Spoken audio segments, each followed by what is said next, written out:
शुक्लांबरधरं विष्णुं शशिवर्णं चतुर्भुजं प्रसन्नवदनं ध्यायेत् सर्वविघ्नोपशान्तये। व्यासं वसिष्ठनप्तारं शक्तेः पौत्रमकल्मषं पराशरात्मजं वन्दे शुकतातं तपोनिधिं। व्यासाय विष्णुरूपाय व्यासरूपाय विष्णवे नमो वै ब्रह्मनिधये वासिष्ठाय नमो नमः। अविकाराय शुद्धाय नित्याय परमात्मने सदैकरूपरूपाय विष्णवे सर्वजिष्णवे यस्य स्मरणमात्रेण जन्म संसारबन्धनात्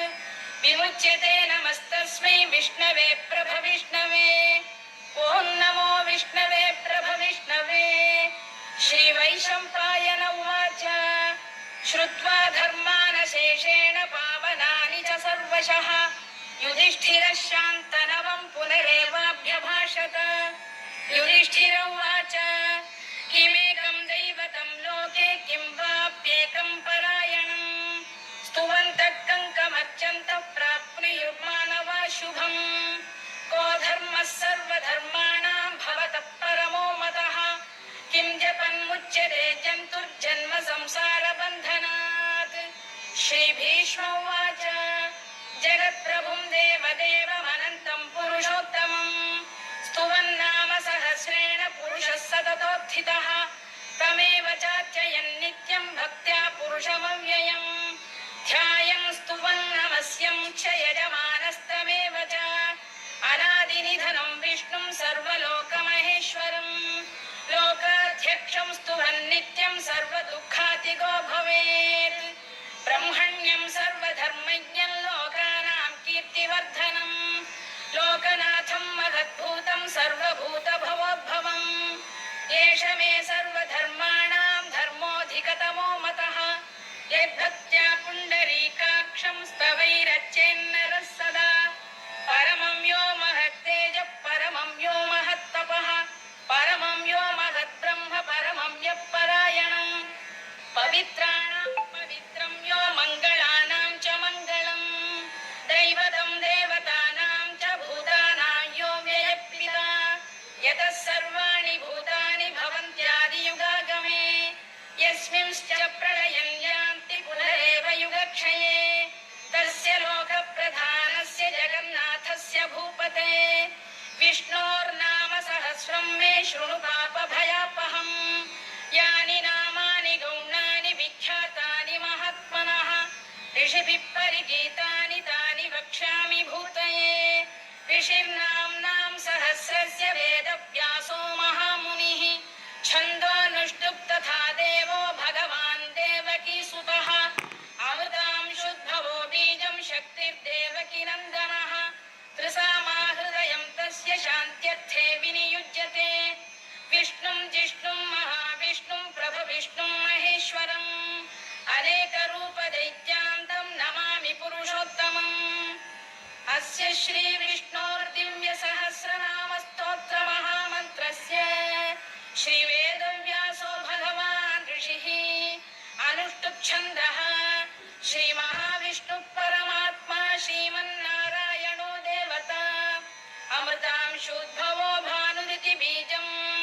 देवकीनन्दनसृष्टेति शक्तिः उद्भवः क्षोभणो देव इति परमो मन्त्रः शङ्खबृन्नन्दकी चक्रीति कीलकम् शार्ङ्गधन्वा गदाधर इत्यस्त्रम् तथाङ्गपाणिरक्षोभ्य इति नेत्रम् त्रिसामासामगः सामेति कवचम् आनन्दं परब्रह्मेति योनिः ऋतुः सुदर्शनकाल इति दिग्बन्धः श्रीविश्वरूप इति ध्यानम् श्रीमहाविष्णुप्रीत्यर्थे सहस्रनाम जपे विनियोगः। ध्यानम् क्षीरोदरप्रदेशे शुचिमणिविलसत्सैकते मौक्तिकानां मालातुप्तासनस्थस्फटिक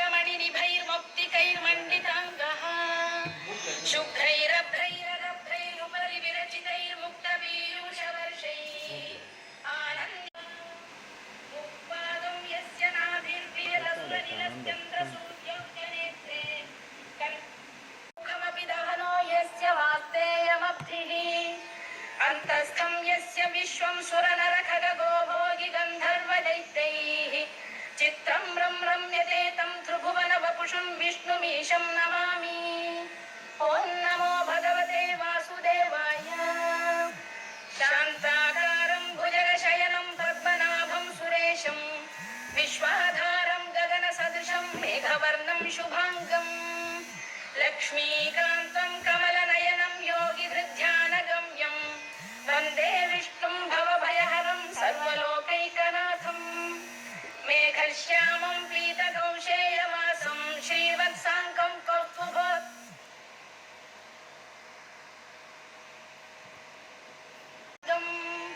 पुण्योपेतं पुण्डरीकायताक्षं विष्णुं वन्दे सर्वलोकैकनाथं नमः समस्तभूतानामादिभूताय भूभृते अनेकरूपरूपाय विष्णवे प्रभविष्णवे सशङ्खचक्रं सकिरीटकुण्डलं सपीतवस्त्रं सरसीरुवेक्षणं सहारवक्षस्थलशोभिकौस्तुभं नमामि विष्णुं शिरसा चतुर्भुजम् छायायां पारिजातस्य हेमसिंहासनोपरि आसीनमम्बुदश्याममायताक्षमलङ्कृतम् चन्द्राननं चतुर्बाहुं श्रीवत्साङ्कितवक्षसं रुक्मिणी सत्यभामाभ्यां सहितं कृष्णमाश्रये।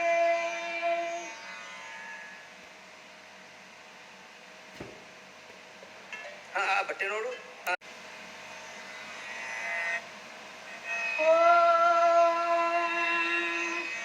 विश्वं विष्णुर्वषत्कारो भूतभव्यभवत्प्रभुः भूतभृद्भावो भूतात्मा भूतभावनः भूतात्मा परमात्मा च मुक्तानां परमागतिः अव्ययः पुरुषः साक्षी क्षेत्रज्ञोऽक्षर एव च योगो योगविदां नेता प्रधानपुरुषेश्वरः नारसिंहवपुः श्रीमान् केशवः पुरुषोत्तमः सर्वशिवस्थाणुर्भूतादिर्निधिरव्ययः सम्भवो भावनो भक्ता प्रभव प्रभुरीश्वरः स्वयंभूशम्भुरादित्यः पुष्कराक्षो महास्वनः अनादिनिधनो धाता विधाता धातुरुत्तमः अप्रमेयो ऋषिकेशः पद्मनाभोऽमरप्रभुः विश्वकर्मा मनुस्पष्टा स्थविष्ठस्थविरो ध्रुवः अग्राह्यः शाश्वतकृष्णो लोहिताक्षप्रदर्दनः प्रभूतस्त्रिकतुग्धाम पवित्रं मङ्गलं परम् ईशानप्राणदप्राणो ज्येष्ठः श्रेष्ठः प्रजापतिः हिरण्यगर्भो भूगर्भो माधवो मधुसूदनः ईश्वरो विक्रमी धन्वी मेधावी विक्रमक्रमः आदिरच्युतः वृषाकपिरमेयात्मा सर्वयोगविनिसृतः वसुर्वसुमनः सत्यः समात्मा संमितः समः अमोघः पुण्डरीकाक्षो वृषकर्मा वृषाकृतिः रुद्रो बहुशिरा बभ्रुर्विश्वयोनिश्चुचिश्रवाः अमृतः शाश्वतस्थाणुर्वरारोहो महातपाः सर्वगः सर्वविद्भानुर्विश्वक्सेनो जनार्दनः वेदो वेदविदव्यङ्गो वेदाङ्गो वेदवित्कविः लोकाध्यक्षः सुराध्यक्षो धर्माध्यक्षकृताकृतः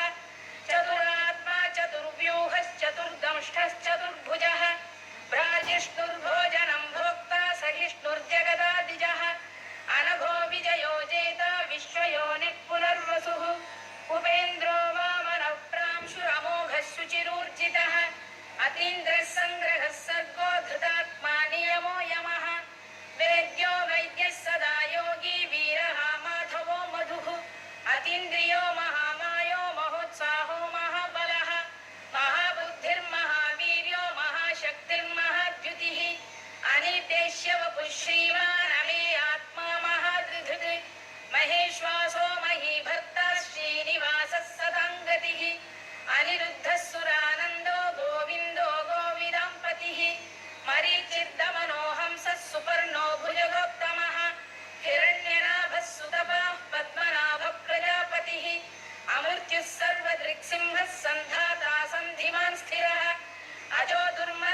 ನಿರೀಕ್ಷೆಯ ಸಿಹಿಯನ್ನು ಸವಿಯೋದು ನಮಗೆ ಗೊತ್ತು.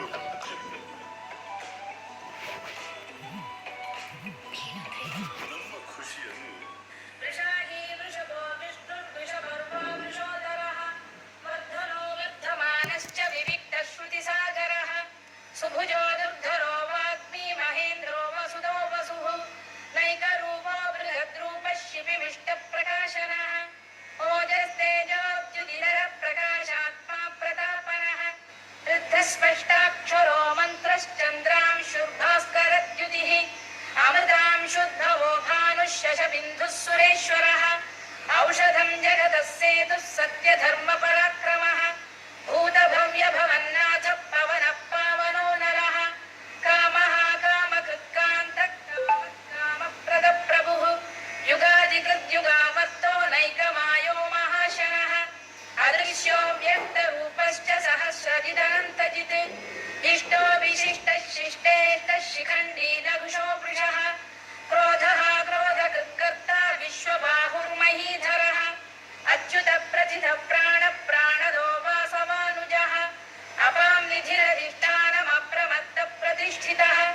स्कन्दस्कन्दधरो धुर्यो वरदो वायुवाहनः वासुदेवो बृहद्भानुरादिदेवः पुरन्दरः अशोकस्तारणस्तारः शूरः शौरिर्जनेश्वरः अनुकूलः शतावर्तः पद्मी पद्मनिभेक्षणः पद्मनाभोरविन्दाक्षः पद्मगर्भः शरीरभृत् महर्धिर्वृद्धो वृद्धात्मा महाक्षो गरुडध्वजः अतुलः शरभो भीमः समयज्ञो हविर्हरिः सर्वलक्षणलक्षण्यो लक्ष्मीवान् समितिञ्जयः विक्षरो रोहितो मार्गो हेतुर्दामोदरः सः महीधरो महाभागो वेगवानमिताशनः उद्भवः क्षोभणो देवः श्रीगर्भः परमेश्वरः करणं कारणं कर्ता विकर्ता गहनो गुहः व्यवसायो व्यवस्थानः संस्थानस्थानदो ध्रुवः परधिः परमस्पष्टस्तुष्टः पुष्टः शुभेक्षणः रामो विरामो विरतो मार्गो नेयोनयोनयः वीरः शक्तिमतां श्रेष्ठो धर्मो धर्मविदुत्तमः वैकुण्ठः पुरुषः प्राणदः प्रणवपृतुः हिरण्यगर्भः शत्रुघ्नो व्याप्तो वायुरथोक्षजः ऋतुः सुदर्शनकारः परमेष्ठी परिग्रहः उग्रः संवत्सरो दक्षो विश्रामो विश्वदक्षिणः विस्तारस्थावरस्थाणुः प्रमाणं बीजमव्ययम् अर्थोऽनर्थो महाकोशो महाभोगो महाधनः अनिर्विण्णस्थविष्ठो भूर्धर्मयूपो महामखः नक्षत्रनेमिर्नक्षत्री क्षमः क्षामः समीहनः यज्ञयुज्यो महेद्यश्च क्रतुः सत्रं सदाङ्गतिः सर्वदर्शी विमुक्तात्मा सर्वज्ञो ज्ञानमुत्तमम् सुव्रतः सुमुखः सूक्ष्मः सुघोषः सुखदः सुहृद् मनोहरो जितक्रोधो वीरबाहुर्विदारणः स्वापनः स्ववशो व्यापी नैकात्मा नैककर्मकृत् वत्सरो वत्सलो वत्सी रत्नगर्भोधरेश्वरः धर्मकृद्धर्मी सदसक्षरमक्षरम् अविज्ञाता सहस्रांशुर्विधाता कृतलक्षणः तभस्तिरेभिः सत्तस्तः सिंहो भूतमहेश्वरः आदिदेवो महादेवो देवेशो देवभृत्गुरुः उत्तरो गोपतिर्गोप्ता ज्ञानगम्यः पुरातनः शरीरभूतभृद्भोक्ता कवीन्द्रो भूरि दक्षिणः सोमपोमृतपः सोमः पुरुजित्पुरुषत्तमः विनयो जयः सत्यसन्धो दाशार्हः सात्वतां पतिः जीवो विनयिता साक्षी मुकुन्दो मितविक्रमः अम्भोनिधिरनन्तात्मा महोदधिशयोऽन्तकः अजो महार्घः स्वाभाव्यो जितामित्रप्रमोदनः आनन्दो नन्दनो नन्दः सत्यधर्मात्रिविक्रमः महर्षि कपिलाचार्यः कृतज्ञो मेदिनीपतिः त्रिपुरस्त्रिदशाध्यक्षो महाशृङ्गकृतान्तकृत् महावराहो गोविन्दः सुषेणः कनकाङ्गनी गुह्यो गभीरो गहनो गुप्तश्चक्रगदाधरः मेधास्वाङ्गो जितकृष्णो दृढः सङ्कर्षणोच्युतः वरुणो वारुणो वृक्षः पुष्कराक्षो महामनाः भगवान् बलहानन्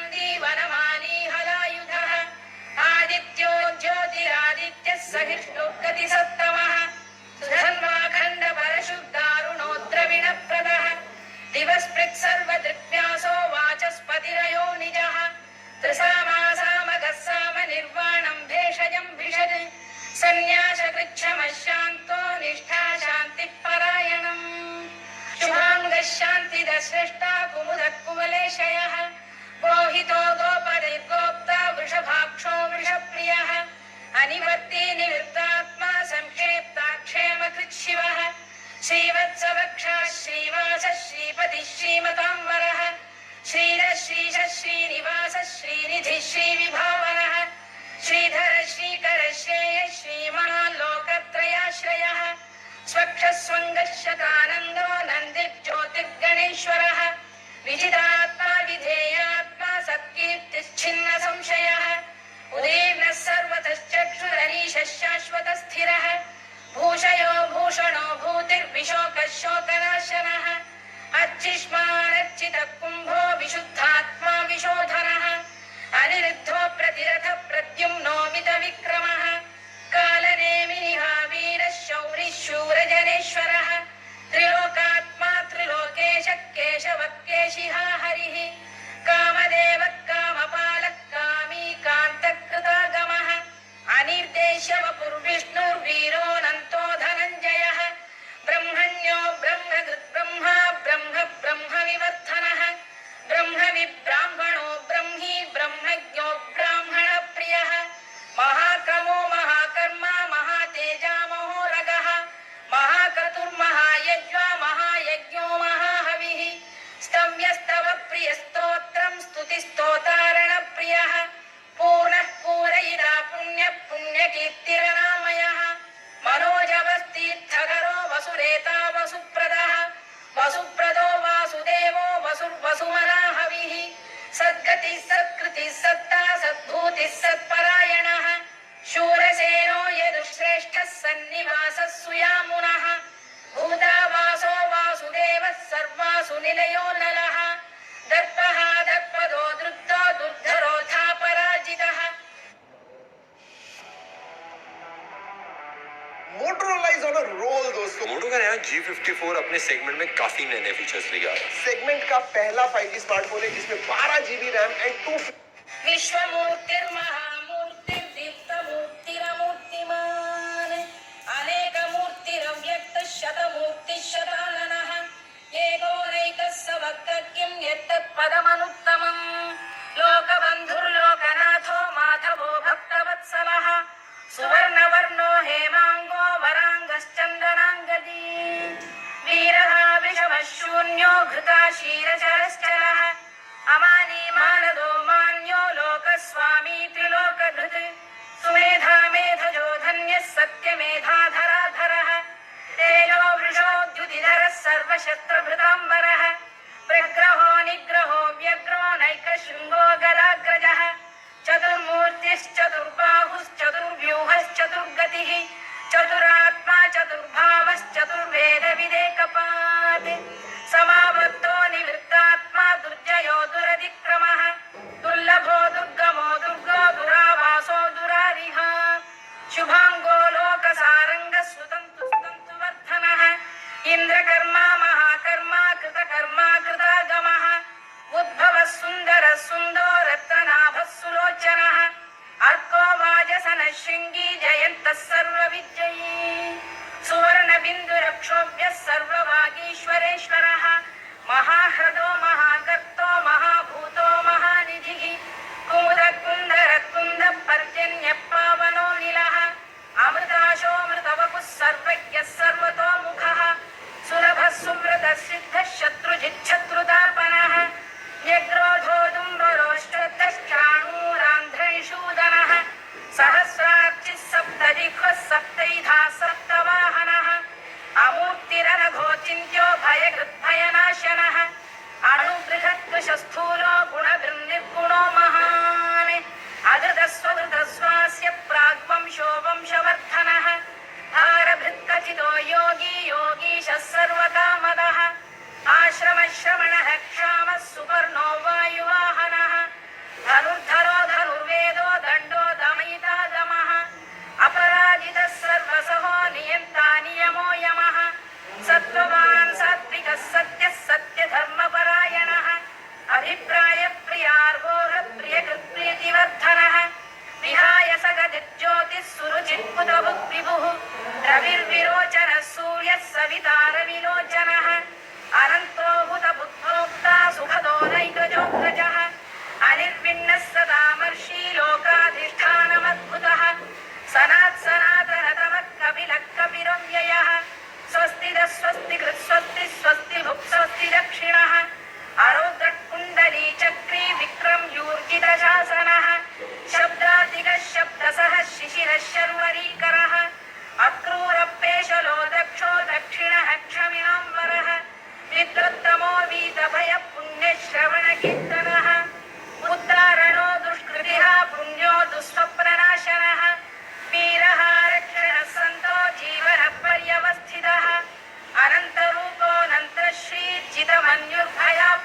यज्ञगुह्यमन्नमन्नादयेव च